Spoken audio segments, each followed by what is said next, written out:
श्रोते हो नमस्कार. आकाशवाणीच्या अर्थविशेष या कार्यक्रमात आपलं मनपूर्वक स्वागत. अर्थविशेषच्या आजच्या कार्यक्रमात आपण ऐकणार आहात रिझर्व्ह बँकेच्या अहवालात दिसून येणाऱ्या भारतीय अर्थव्यवस्थेच्या स्थितीबद्दलची माहिती. आंतरराष्ट्रीय पातळीवर महत्त्वाच्या अर्थव्यवस्थांची आर्थिक वृद्धी जरी कमी होणार असली तरी 2022-23 मध्ये भारतीय अर्थव्यवस्थेला मिळालेली गती पुढल्या वर्षातही कायम राहील असा आशावाद रिझर्व्ह बँकेनं आपल्या मासिक अहवालातून प्रसिद्ध केलाय. रिझर्व्ह बँकेच्या म्हणण्यानुसार भारतीय अर्थव्यवस्थेचे वास्तविक सकल राष्ट्रीय उत्पादन आर्थिक वर्ष 2023-24 मध्येही 6 ते 6.5च्या दरम्यान वाढेल अशी चिन्ह दिसत आहेत. जागतिक पातळीवर रोख्यांचे व्याजदर वाढल्यानं सिलिकॉन व्हॅली बँक ही अमेरिकेत बुडाली आणि स्वित्झर्लंडच्या क्रेडिट सुईस बँकेचं हस्तांतरण करणं भाग पडलं. जगातल्या बँकिंग प्रणाली चिंताजनक स्थितीत असतानाही भारतात मात्र या घडामोडींचा फार परिणाम होणार नाही असा विश्वास या अहवालातून दिसून येतोय. यावर अधिक चर्चा करताना अर्थविश्लेषक वसंत कुलकर्णी म्हणाले, रिझर्व्ह बँक दर महिन्याला आपली अर्थव्यवस्थेबाबतची निरीक्षणे मासिक बुलेटिनमध्ये प्रसिद्ध करत असते. कालच रिझर्व्ह बँकेने मार्च महिन्याचा अहवाल स्टेट ऑफ इकॉनॉमी या शीर्षकाखाली प्रसिद्ध केला. पाश्चात्य विकसित अर्थव्यवस्थांच्या संभाव्य मंदीमुळे भारताची अर्थव्यवस्थेचा विकास दर मंदावण्याची शक्यता नसल्याची ग्वाही या अहवालात देण्यात आली असून आर्थिक वर्ष 22-23 मधील अर्थव्यवस्थेचा वृद्धी दर आर्थिक वर्ष 23-24 मध्येही कायम राहण्याची आशा व्यक्त केल्याने एकूणच भारताला दिलासा मिळाल्याचे मानण्यात येते. प्रसिद्ध अर्थतज्ञ ॲडम स्मिथ यांचे वचन या 36 पानाच्या अहवालाच्या सुरुवातीला उद्धृत करण्यात आले असून या अहवालात भारतीय अर्थव्यवस्थेची बलस्थाने, कमकुवत स्थाने, भारतीय अर्थव्यवस्थेसमोर संधी आणि धोके यांची चर्चा या अहवालात करण्यात आली आहे. NSO अर्थात राष्ट्रीय सांख्यिकी कार्यालयाकडून उपलब्ध झालेल्या फेब्रुवारी महिन्याच्या आकडेवारीच्या बळावर भारतीय अर्थव्यवस्था आंतरिकदृष्ट्या सुदृढ असून बाह्य परिणामांमुळे वृद्धी दर बाधित होण्याची शक्यता अजिबात नसल्याची ग्वाही या अहवालात देण्यात आली आहे. सरणारे वर्ष एक आव्हानात्मक वर्ष होते. या वर्षात जगातील अनेक देशांनी मंदीत प्रवेश केला तर भारताने कोरोना महामारीवर यशस्वी मात करत दुसऱ्या वर्षाच्या तिमाहीपासून विकास दरात वृद्धी गाठली. पहिल्या तिमाहीच्या तुलनेत दुसऱ्या तिमाहीत विकास दराची घसरण जरी झाली असली तरी दुसऱ्या तिमाहीतही विकास दर 6% अधिक नोंदला गेला. रिझर्व्ह बँकेच्या अंदाजानुसार आर्थिक वर्ष 23-24 मध्ये विकासाचा दर 6 ते 6.5% राहण्याचा अंदाज व्यक्त करण्यात आला आहे. अर्थसंकल्पात भांडवली खर्चासाठी प्रस्तावित करण्यात आलेल्या 10 लक्ष कोटींचा फायदा अर्थव्यवस्थेत होऊन पुढील वर्षात वृद्धी दर वाढण्यात होईल. जगातील सर्वात वेगाने वाढणारी अर्थव्यवस्था हे भारतीय अर्थव्यवस्थेत पुढील बिरुद आर्थिक वर्ष 2024 मध्ये सुद्धा कायम राहील असा आशावाद रिझर्व्ह बँकेने व्यक्त केला आहे. राष्ट्रीय सांख्यिकी कार्यालयाकडून तिसऱ्या तिमाहीच्या आकडेवारीतील हाय फ्रिक्वेन्सी इंडिकेटरनुसार पुढील वर्षात खासगी क्षेत्रातील भांडवली निर्मितीला वेग येण्याची शक्यता आहे. औद्योगिक क्षेत्राबाबत आशावाद व्यक्त करण्यासोबत शेतीमध्ये हंगामी वाढ होण्याची शक्यता या अहवालात व्यक्त केली असली तरी ही आकडेवारी अवकाळी पावसापूर्वीची आहे. अवकाळी पावसामुळे झालेल्या नुकसानाचे पंचनामे अद्याप झाले नसल्याने नुकसानीचा नेमका अंदाज बाबत आज स्पष्टता नाही. तिसऱ्या तिमाहीत सेवा क्षेत्राने आपली गती कायम राखली असून सेवा क्षेत्राचा विस्तार पुढील वर्षात सुरू राहण्याबाबत रिझर्व्ह बँक ही आशावादी आहे. राष्ट्रीय सांख्यिकी कार्यालयाकडून प्रसिद्ध झालेल्या आकडेवारीतील एका महत्त्वाच्या मुद्द्याकडे रिझर्व्ह बँकेने सर्वांचे लक्ष वेधले आहे. भारताचा दरडोई GDP उत्पन्नाचा दर 14.7% तर महागाई वजा करता वृद्धी दर 5.9% वाढला आहे. मागील वर्षभरात ही वाढ अनुक्रमे 9.5 आणि 4.5% होती. याच काळात भारतीय दरडोई उत्पन्नाने $2450 टप्पा ओलांडल्याने भारत हा अल्प दरडोई उत्पन्न असलेल्या देशातून मध्यम दरडोई उत्पन्न असलेल्या देशाकडे भारताची वाटचाल झाली आहे. जागतिक अर्थव्यवस्थेत भारत आणि चीनच्या नेतृत्वाखालील उभरत्या अर्थव्यवस्थांचा विकास दर हा विकसित अर्थव्यवस्थांच्या विकास दरापेक्षा अधिक होता. या दोन देशांच्या वृद्धी दराचा जगाच्या वृद्धी दरात 80% वाटा होता आणि भारताचा वाटा हा 17% होता. करोनामुळे विस्कळीत झालेली पुरवठा साखळी सुरळीत होत असल्याचे दिसत आहे. परिणामी ग्लोबल पर्चेसिंग मॅनेजर निर्देशांकांचा 52.1% पर्यंत विस्तार झाला आहे.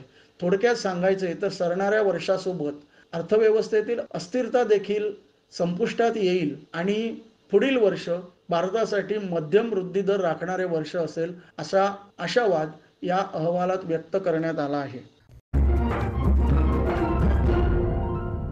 भारतीय अर्थव्यवस्थेच्या स्थितीचा दीर्घकालीन परिणाम भांडवली बाजारावर दिसून येतो. भांडवली बाजारामध्ये रोज दिसणारे उतार चढाव हे तात्कालिक असतात. मात्र भांडवली बाजाराची दीर्घकालीन दिशा ही कायमच अर्थव्यवस्थेच्या मजबूतीवरच अवलंबून असते. मागच्या काही आठवड्यांमध्ये भांडवली बाजारात घडणाऱ्या घडामोडी या तीव्र स्वरूपाच्या चढ उतार दर्शवणाऱ्या आहेत आणि एक प्रकारची अनिश्चितता सामान्य गुंतवणूकदारांना भेडसावते. या पार्श्वभूमीवर अर्थव्यवस्थेची स्थिती आणि गुंतवणूक यावर भाष्य करताना गुंतवणूक तज्ज्ञ मुकेश चोथानी म्हणाले, आजपासून आपण नवीन हिंदू वर्षात प्रवेश करत आहोत. हे निसर्गसंमत आहे. इंग्रजी कॅलेंडरचे नवीन वर्ष माहिती देते आणि हिंदू महिन्याचे नवीन वर्ष संकेत देते असे म्हणतात.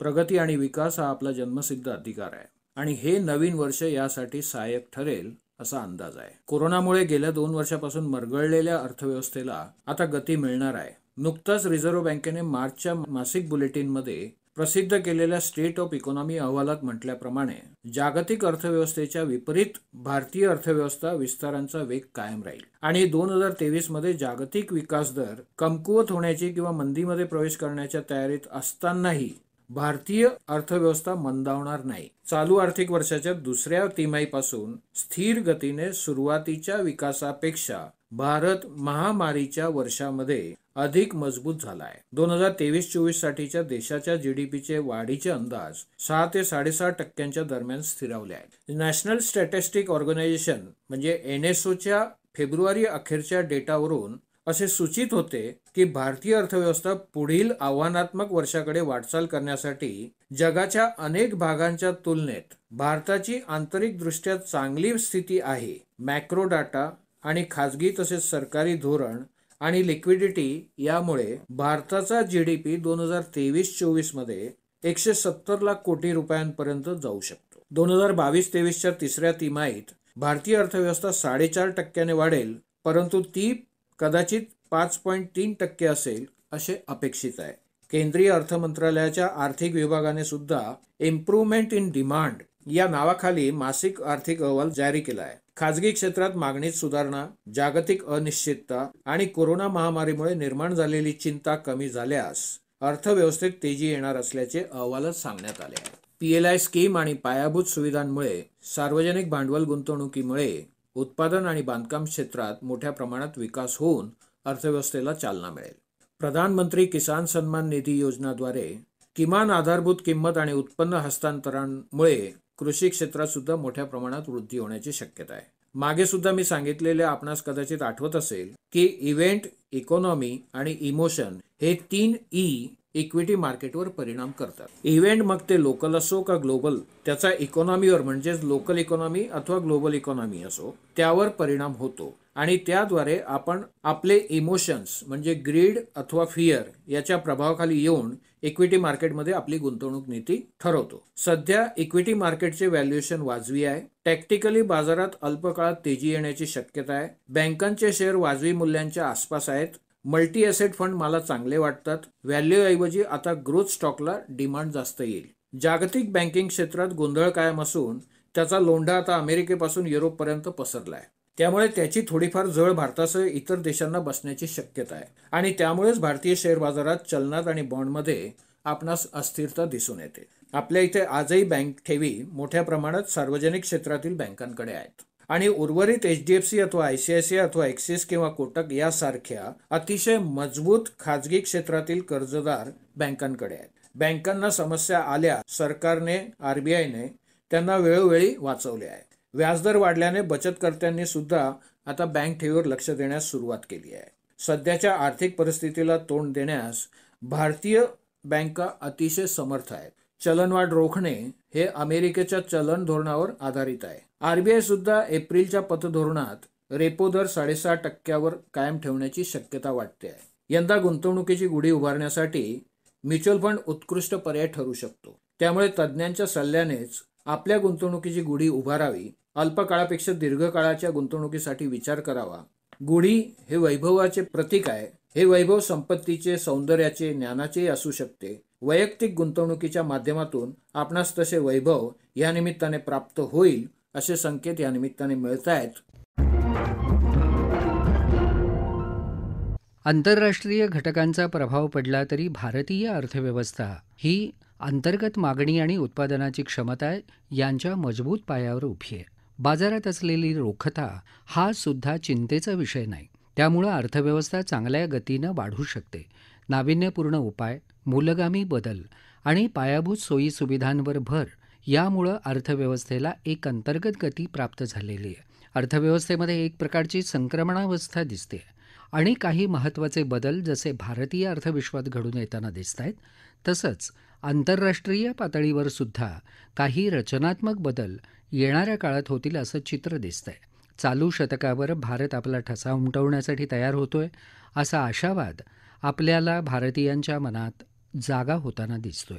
आज गुढीपाडवा. विशेषतः महाराष्ट्रात गुढीपाडवा मोठ्या आनंदानं साजरा केला जातो.